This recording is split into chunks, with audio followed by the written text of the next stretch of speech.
भोपाल के Sant Shiromani Ravidas global skills park में आयोजित 550 प्रशिक्षुओं के अभिमुखीकरण समारोह में मुख्यमंत्री डॉक्टर मोहन यादव मुख्य अतिथि के रूप में शामिल हुए। मुख्यमंत्री ने संस्थान के वर्ल्ड क्लास कैंपस और अत्याधुनिक अकादमिक लैब का निरीक्षण किया तथा प्रशिक्षण प्राप्त कर रहे युवाओं से सीधा संवाद कर उनके अनुभव और भविष्य की योजनाओं को जाना। कार्यक्रम के दौरान युवाओं के कौशल को उद्योगों की मांग से जोड़ने के उद्देश्य से कई प्रमुख कंपनियों के साथ एमओयू भी किए गए। अपने संबोधन में मुख्यमंत्री ने कौशल विकास के महत्व पर जोर देते हुए कहा कि रोजगार के लिए केवल डिग्री पर निर्भर रहने के बजाय युवाओं को अपनी क्षमता, प्रशिक्षण और हुनर को मजबूत करना चाहिए।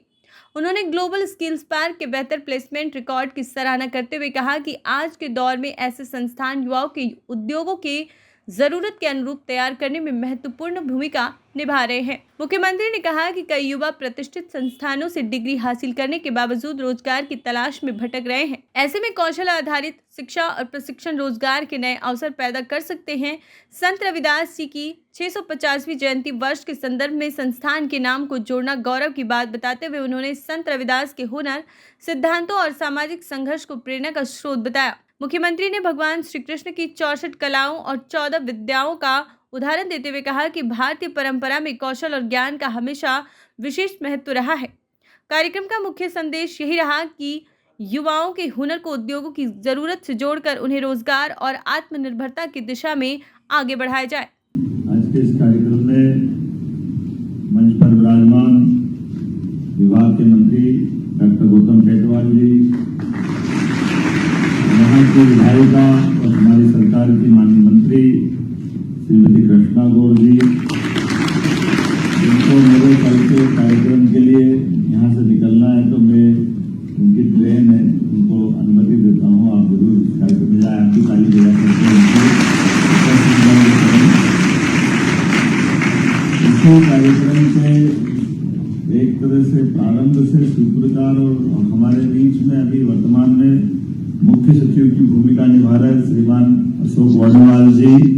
जिनके कारण से ये ग्लोबल पार्क की परिकल्पना साकार रूप ले सकी। यहाँ मौजूद श्रीमती अदिति गर्ग जी, जिनके विभाग का ये गौरवशाली अवसर है संत शिरोमणि रविदास जी के नाम पर घोषित ये ग्लोबल पार्क, और उस कार्यक्रम में मंच के सामने भी विराजे सभी स्वनामधन्य अलग अलग क्षेत्रों से आए हुए आमंत्रित अतिथिगण, यहाँ इस संस्थान के समस्त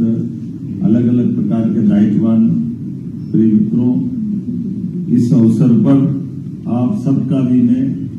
जो संस्थान में प्रशिक्षु की तरह आए हुए सारे मित्रों का स्वागत करता हूँ, अभिनंदन करता हूँ। आपसे संत रविदास जी, उनका नाम ही इस संस्थान के साथ जुड़ने से हम उनको उस रूप में भी स्मरण करें। उनका ये 650वां जन्म वर्ष चल रहा है और गंगा के किनारे एक अपनी गृहस्थ जीवन के माध्यम से भी रविदास जी का नाम अपने आप में आध्यात्मिक क्षेत्र में, समाज सुधारक के क्षेत्र में, कौशल के साथ जीवन जीने, कई कारणों से रविदास जी को हम सदैव स्मरण करते हैं। उनकी अपनी उदात्त भावना के बलबूते पर भजन और कई कारणों से भजन भी उनका अनूप जलोटा ने भी जो भजन गाया है, प्रभु जी तुम चंदन में पानी, हम सब ने सुना है। उनके लिए उनके मन के भाव और उनका जीवन भी, रविदास जी का जीवन, हमको हमारे कौशल पे भरोसा होना चाहिए, कौशल के प्रकटीकरण में कोई संकोच नहीं होना चाहिए और कौशल से हमारा जीवन भी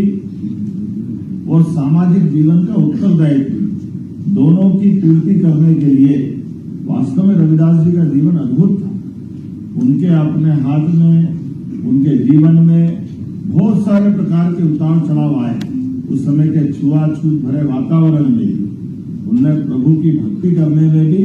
अपनी एक विशेष पहचान बनाई, लेकिन कौशल से अपने घर चलाने के लिए उनके अपने हाथों से उन्होंने अपने लिए जो मार्ग चुना उस मार्ग पे चल करके पूरा जीवन जी करके राणा सांगा से लेके बड़े से बड़े अलग अलग सुनाम धन्य शासकों को शिष्य बनाने का भी अवसर दिया, लेकिन मूल भाव को नहीं बदले। हमारे लिए भगवान कृष्ण का 64 कला 14 विद्या वाला और अलग प्रकार का उनका व्यक्तित्व भी हम उनको स्मरण करते, लेकिन भगवान के हाथ में जो सुदर्शन चक्र है वास्तव में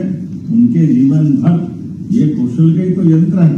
हमारे बीच में भगवान के उस घटनाक्रम को अगर देखें हर एक जगह हर एक प्रकार से, लेकिन आज तो सच में यशस्वी प्रधानमंत्री श्रीमान नरेंद्र मोदी जी का जोरदार अभिनंदन करें।